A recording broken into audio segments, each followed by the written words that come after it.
Madame, Monsieur, bonjour. Très heureuse de vous retrouver à travers cette grande édition de la mi-journée sur la télévision nationale congolaise. À toutes et à tous, bienvenue à cette édition.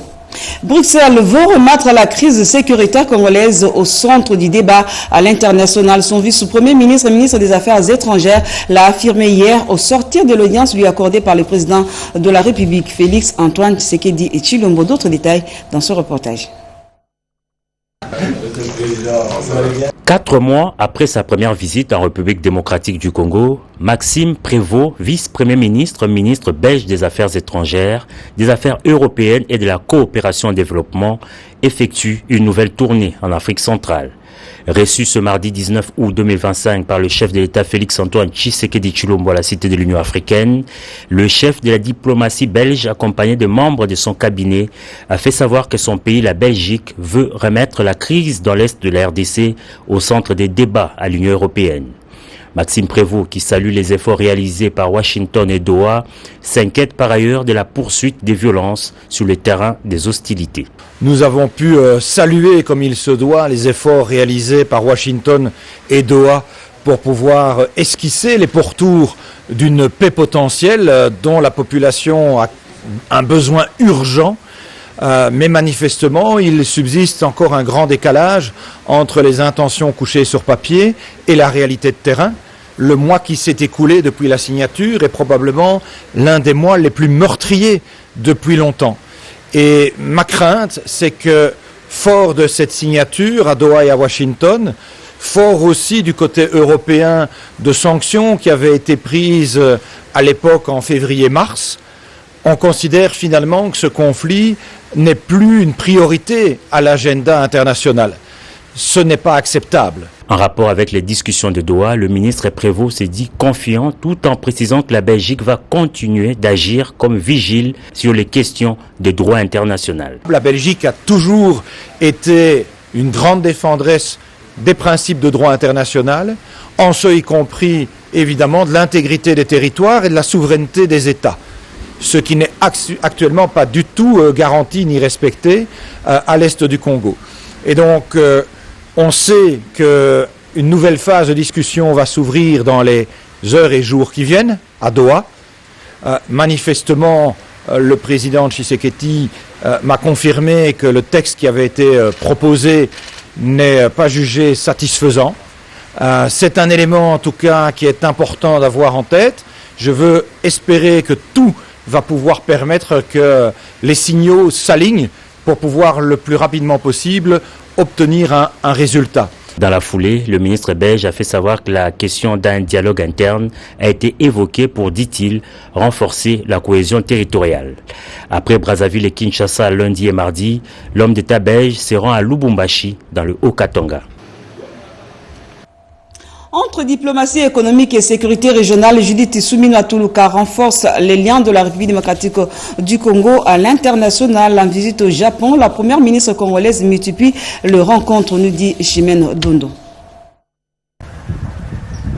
En visite officielle au Japon, la première ministre congolaise Judith Suminwa Tuluka s'est exprimée devant le caméra de la chaîne japonaise TV Tokyo. Nous avons des discussions qui sont en cours. Objectif, renforcer le lien économique entre la RDC et le Japon dans une dynamique de coopération équilibrée et durable. Nous avons une population de 120 millions d'habitants et plus de 70% de cette population est une population jeune.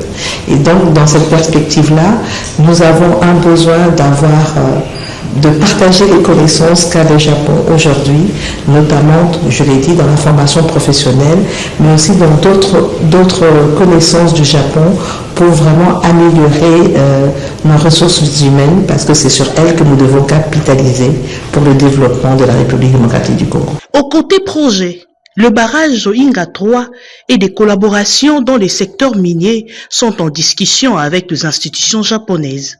Nous avons aussi des discussions en cours aujourd'hui entre une structure de la République démocratique du Congo, ADPI, qui s'occupe en fait de tout ce qui concerne le programme Inga, avec le barrage hydroélectrique de Inga.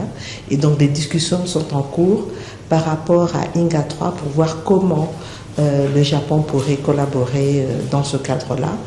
Nous sommes à la recherche de partenaires pour pouvoir entrer dans le financement de ce grand programme de barrages hydroélectriques. Lors de la TICAD 9 à Yokohama, Judith Souminois a rencontré plusieurs partenaires internationaux. Avec le HCR, elle a demandé une identification rigoureuse de réfugiés rapatriés afin d'éviter de nouvelles crises humanitaires. Enfin, avec le président angolais Joao Lourenço, la chef du gouvernement congolais, Judith Souminois Tuluka, a évoqué les enjeux sécuritaires dans la région, mais aussi l'approfondissement de relations économiques, notamment dans les hydrocarbures et la pêche. Et la participation de la femme congolaise dans la politique est toujours faible malgré l'existence de lois et mécanismes garantissant la parité, et cela reste d'ailleurs un défi majeur. Le cadre permanent des concertations de la femme congolaise, CAFCO, a présenté le rapport de monitoring sur la responsabilisation des femmes et les partis politiques et leur représentativité au sein des institutions au public. Betty Amani. Au centre Monseigneur Marini Bodo, à la cathédrale du centenaire protestant, personnalités politiques, sociétés civiles et défenseurs des droits humains se sont réunis autour d'un thème crucial, la place des femmes dans la gestion publique et leur participation politique en RDC. Selon les rapports du cadre permanent de concertation de la femme congolaise, CAFCO, malgré les garanties légales, la représentativité des femmes dans les institutions reste faible alors qu'elles constituent plus de la moitié de la population. Avec l'appui d'Open Society Africa, les CAFCO a soutenu 210 femmes candidates, plaidé auprès des partis politiques et mené des actions de sensibilisation pour accroître la participation féminine. Ce monitoring a été réalisé dans 24 provinces et auprès des 30 partis politiques. Ce monitoring est pour nous l'occasion d'avoir en main un outil de plaidoyer. Quand on fait le plaidoyer sans soubassement, souvent c'est volatile. Mais quand vous étayez vos arguments en vous basant sur quelque chose de réel, ça fait écho. Et le sens de ce monitoring, c'est de permettre à CAFCO, à toutes les organisations qui travaillent sur des questions électorales, qui sont des activistes genre, prendre encore le bâton en main pour rentrer vers le parti politique. Ces recommandations serviront désormais d'outils aux organisations féminines, activistes et partenaires institutionnels pour renforcer les combats de la parité 50-50 en RDC. La rencontre s'est clôturée par la signature d'un acte d'engagement participant. La ministre de l'Environnement, du Développement durable et de la nouvelle économie du climat, Mami Nyange Ndambo Sissono, a eu des entretiens avec les délégations intersyndicales de son ministère sur la volonté affirmée de renouer avec le dialogue social. Nicole Sesep Loka et Sandra Nyange. Cette première rencontre placée sous les signes de l'écoute et de l'inclusivité vise à établir un contact direct entre la nouvelle équipe dirigeante et les représentants des agents. Dans son mot d'ouverture, la ministre de l'Environnement et du Développement durable, Marie Nyange Ndambo, qui avait à ses côtés la ministre déléguée à la nouvelle économie du climat, Arlette Bahati Tito, a salué la présence des syndicats, insistant sur l'importance du dialogue social comme fondement d'une gouvernance efficace et apaisée. Le président de la République et la première ministre attendent des résultats concrets. Et cela passe par des agents motivés, bien encadrés et œuvrant dans de bonnes conditions, a-t-elle déclaré.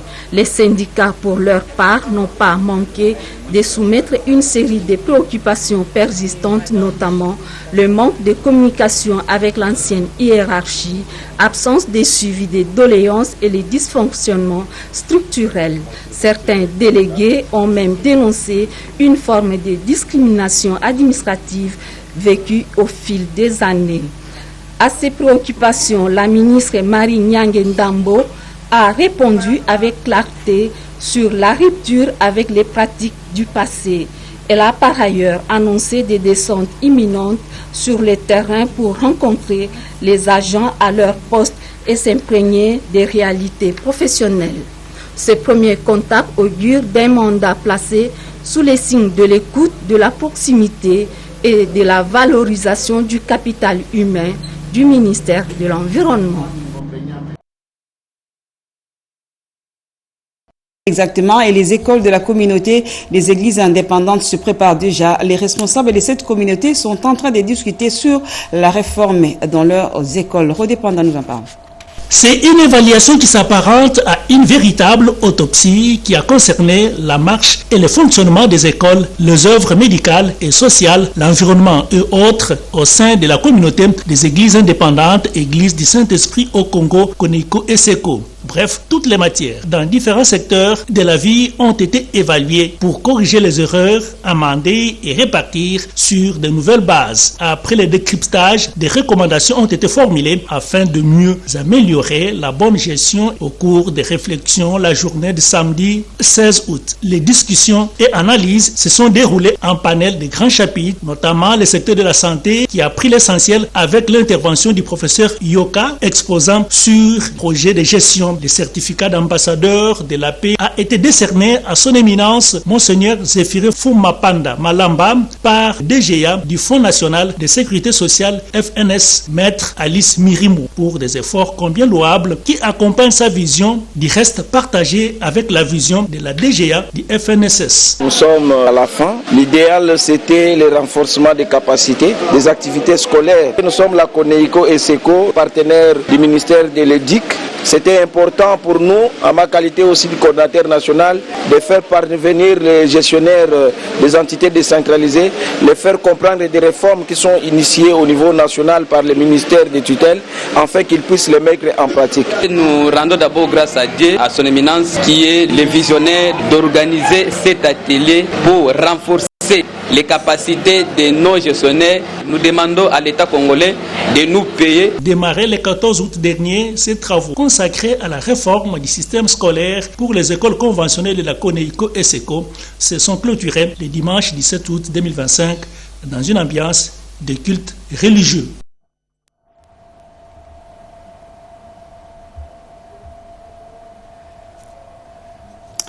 Et dans l'entretemps, quelques jeunes désœuvrés de la ville province Kinshasa sont en formation pour être utiles dans la société. Plusieurs métiers sont mis à leur disposition, notamment l'informatique et la coupe-couture. C'est un engagement pris d'investir dans l'homme, spécialement le jeune Congolais désœuvré, pour le rendre utile dans la société avec une main-d'œuvre de qualité concurrentielle sur les marchés de l'emploi. Ces jeunes apprenants, filles et garçons orientés dans différentes filières techniques, des métiers et des langues, à savoir l'informatique, la coupe-couture, l'esthétique, l'auto-école, l'alphabétisation en lingala, français, parlé et écrit, ainsi que l'anglais américain. C'est donc une plus-value apportée à ces jeunes avec une prédominance des femmes de la commune de Selembao. L'honorable Maon Touné, à travers sa structure Congo Espoir, a apporté l'appui technique et financier pour la matérialisation de ces projets combien bénéfiques. Les apprenants, nous vous demandons de vous approprier de ces projets que je vous ai offerts comme don dans le souci d'accompagner à 100% la vision de gratuité prônée par le chef de l'État Fachi Benton. Pour élever les défis de développement qui nous attend, les partenaires, nous vous invitons à venir nous rejoindre pour élever les pentes de difficultés. Satisfaction des bénéficiaires.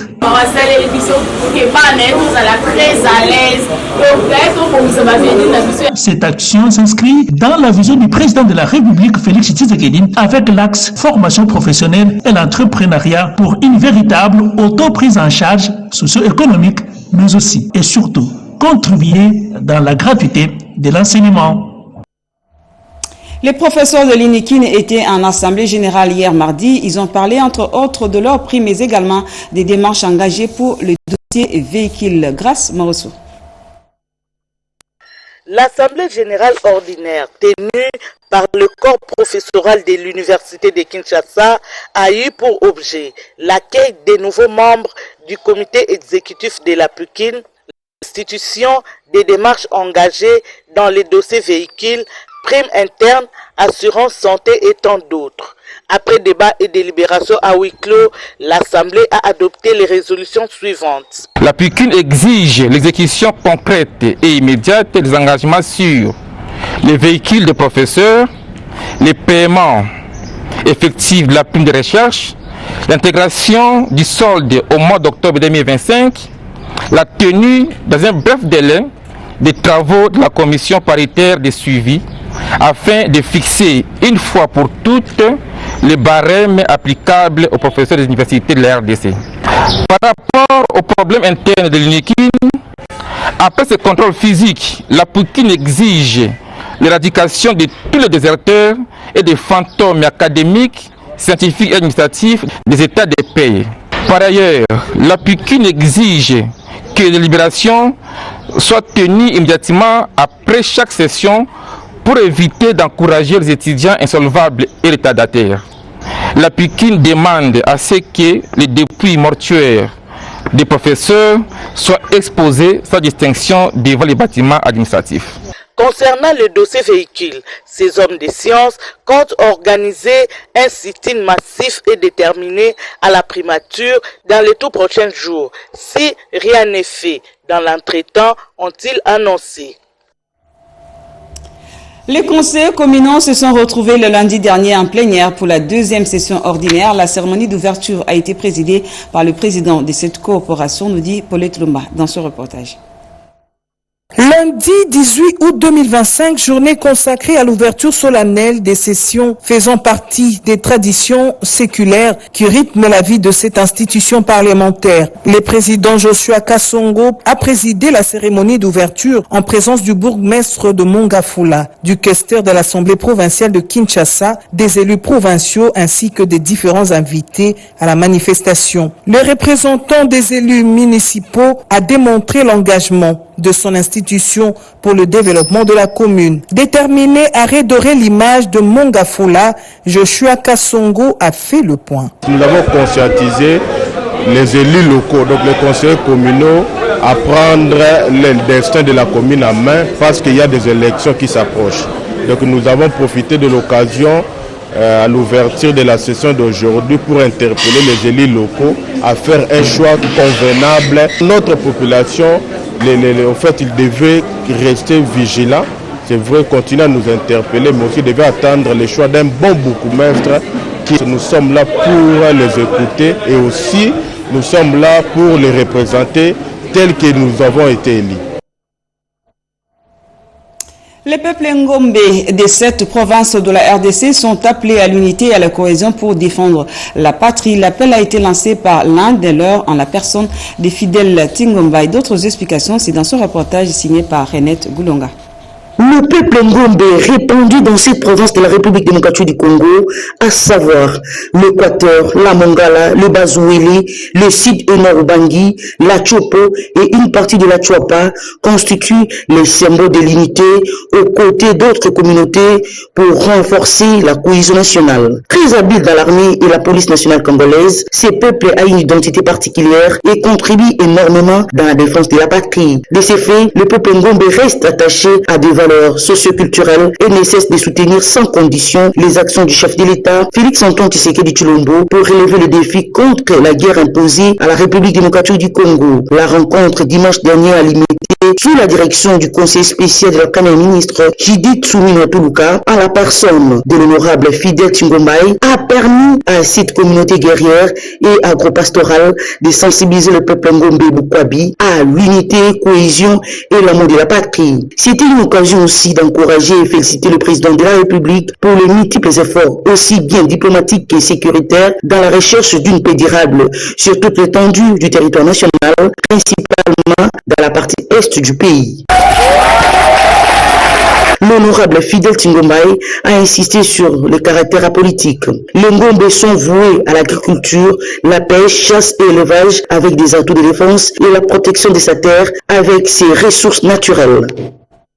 Le commandement de la police nationale congolaise en Ituri est désormais au complet. Ilanga Bukungu Franck, mais également Kota Emmanuel, récemment affectés dans cette province en qualité des commissaires provinciaux adjoints de la PNC, ont été présentés le lundi dernier lors d'une parade. Junior Selemane nous les présente dans ce reportage.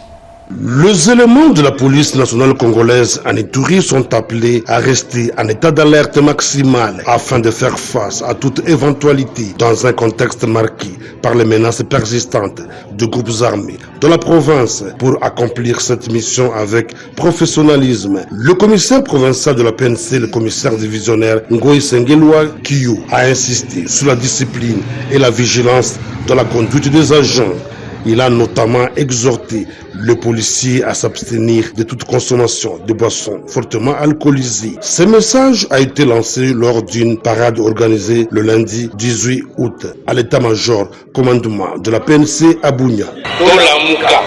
Activité policière, ce qui est mati, yangone qui tisaka criminalité. Ce qui est activité policière, équité, criminalité et comata. Bazo interpellé biso. Et donc ça la cas que population est à la satisfaite toujours la carte d'activité policière les alliés à ceux qui babomi bazo ici dans les 48 heures population eyoka que batwana bakangami et sengi biso ba policier tous à la très prudent. Parce que la victime à Liboso, le plus souvent, les avis sont locaux là, la police nationale, tant que Batouana Bayaki, Bawelaki d'abord pour Kende, Navandako à la police, la bureau à la police, Au cours de la même causerie morale, le numéro 1 de la police en Ituri a présenté à ce troupe le nouveau adjoint récemment nommé par la haute hiérarchie de la PNC. On reste en Ituri pour parler cette fois-ci de la reprise des activités culturelles et sportives, particulièrement à Bunia, grâce à la paix retrouvée après plusieurs années de troubles. Regardez.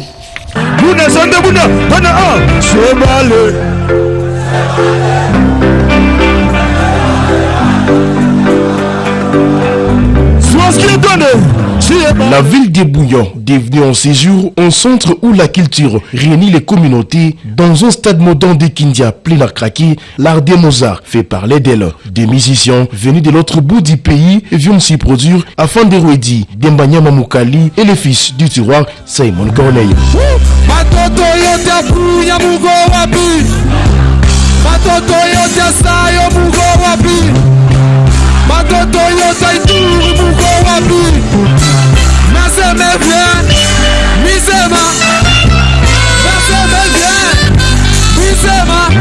Dans cette partie de la République, la province de l'Ituri, ville de Bouillon, autrefois théâtre de l'insécurité, personne voulait y venir. Aujourd'hui, grâce à la paix instaurée, suscite un engouement extrême, une convoitise gigantesque des investisseurs dans le domaine culturel et autres. Rappelons que c'est à l'instauration de l'état des sièges, sa tête, le gouverneur militaire, lieutenant général Luboya Kashamadjoni, que la province de l'Ituri connaît un changement extrême dans divers secteurs. Les concerts, les karaokés s'effectuent en toute sécurité à la grande satisfaction de la population, témoignant ainsi la cohésion nationale, l'un des piliers du président de la République, Félix Antoine Tshisekedi Tshilombo. Chaque fois, Ituri restera la meilleure province. Le développement socio-économique de la province du Lualaba était au centre d'une rencontre entre le vice-gouverneur de cette province et une délégation de la GIZ, une organisation allemande spécialisée dans la coopération au développement.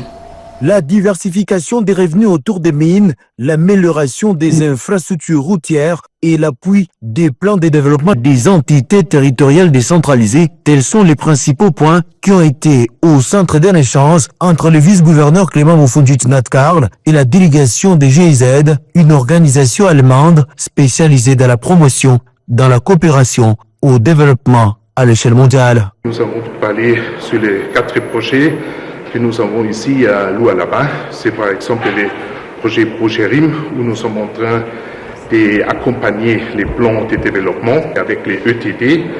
Dans les plans de développement, il y a une partie qui est très importante, qui est l'agriculture. Nous avons un peu parlé que l'agriculture est très importante aussi pour nourrir la population.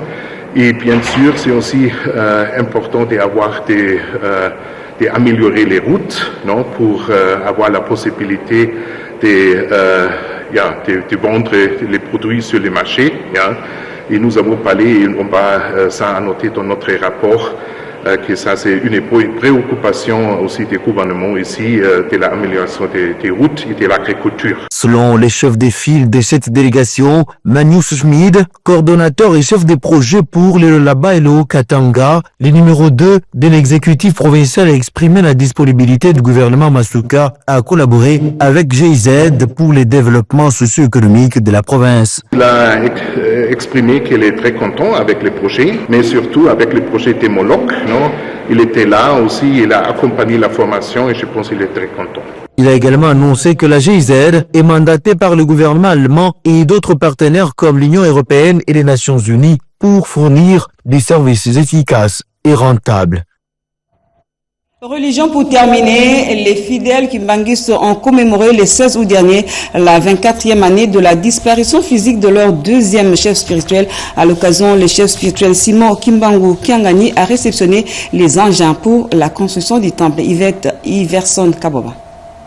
16 août 2001, l'église kimbanguiste commémore la disparition de Bialungana Kiangani Salomon, Christ incarné dans la foi kimbanguiste. Une journée dédiée aux choristes de l'Inter-ISK Ngiliman, orchestre symphonique kimbanguiste de Jejeki, Gaki, groupe Mwanganisa de Brazzaville, la paroisse de Lyon en France, les homonymes de la famille Sainte. Ils ont fait un don de camions Ben pour renforcer les travaux de construction en Kamba. Débuté par une marche joyeuse devant la résidence officielle du chef spirituel, où se retrouvent des milliers de pèlerins avant d'assister au culte commémoratif du 16 août. Prenant la parole, sa divinité Papa Simon Kimbangu Kiangani, chef spirituel et représentant légal de l'église kimbanguiste, a exhorté ses fidèles au respect, à l'amour, au commandement et au travail, et a par ailleurs souligné l'importance du 16 août 2001. Papa Fumambanga alobaki yango abokotikala otonga Yerusalem azalaki kotindanga partout. Je vous remercie pour votre volonté de construire le temple d'Nkamba Nouvelle-Jérusalem, suivant la recommandation de Fumambanza. Au sortir du culte, avant de boucler cette journée, s'en était suivi des honneurs lui rendus par le mouvement social de la surveillance et la fanfare kimbanguiste.